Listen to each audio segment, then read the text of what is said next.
Doctor Mohammad ইউনূসের অনেক সমালোচনা করি, কিন্তু যেগুলো ভালো কাজ এই সরকার করছে আমরা সেগুলোর প্রশংসা আকণ্ঠ কণ্ঠে করতে চাই। আমি অসংখ্য ধন্যবাদ দিতে চাই যে সিদ্ধান্ত আমাদের ধর্ম উপদেষ্টা দিয়েছে।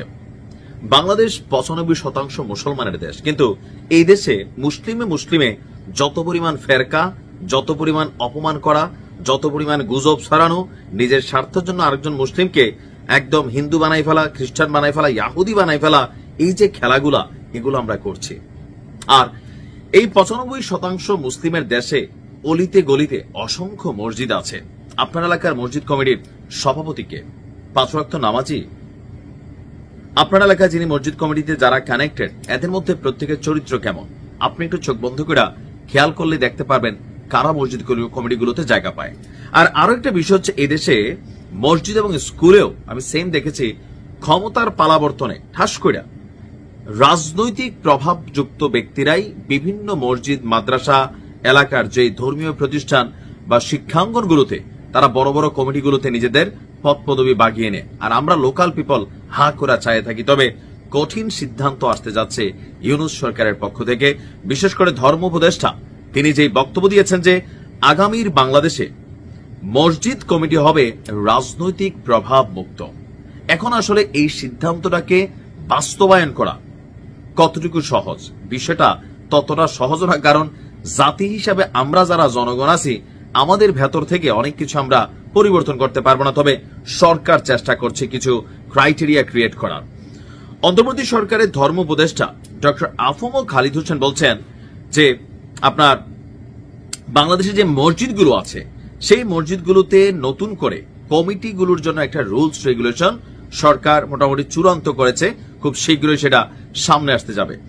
গতকালকে রাজধানীতে আপনার জাতীয় খতিব ফাউন্ডেশনের জাতীয় কনফারেন্সে অংশ নিয়ে তিনি আপনার বলেছেন মসজিদ কমিটিগুলোতে যে স্বৈরাচারীপনা চলে সেই স্বৈরাচারীপনা বন্ধে মসজিদ ব্যবস্থাপনা নীতিমালা প্রস্তুত করা হয়েছে, যা শীঘ্রই মন্ত্রণালয় থেকে গ্যাজেট আকারে প্রকাশ করা হবে। আর নতুন বাংলাদেশে ইমাম খতিবদের তুচ্ছ-তাচ্ছিল্য করার আর সুযোগ নেই। তো এখানে কি কি করা হবে, নেতৃবৃন্দ যারা ছিলেন তারা উপদেষ্টার কাছে বেতন ভাতা বৃদ্ধি, এগুলো আসলে সরকারিভাবে কতটুকু সম্ভব। বাংলাদেশে যে সরকারি বেতনভুক্ত মসজিদগুলো আছে এগুলো হাতে গোনা 5%, 95% মসজিদ হচ্ছে লোকাল পিপল বা আমি আপনি আমাদের মানে পকেটের টাকা থেকে আসলে এই মসজিদগুলো বা ইমাম খতিবদের বেতনগুলো চলে। কিন্তু যেই জায়গায় আমরা বরাবর আটকে আছি সেটা হচ্ছে কমিটি। একজন এলাকার ভালো মানুষ, একজন আমানতদার মানুষ, একজন ৫ ওয়াক্ত নামাজি মানুষ, তাকে মসজিদ কমিটির সভাপতি বানানোর কথা এই দেশের মানুষ চিন্তাও করে না। তবে কমিটিতে রাখে ২-৪ জনরে।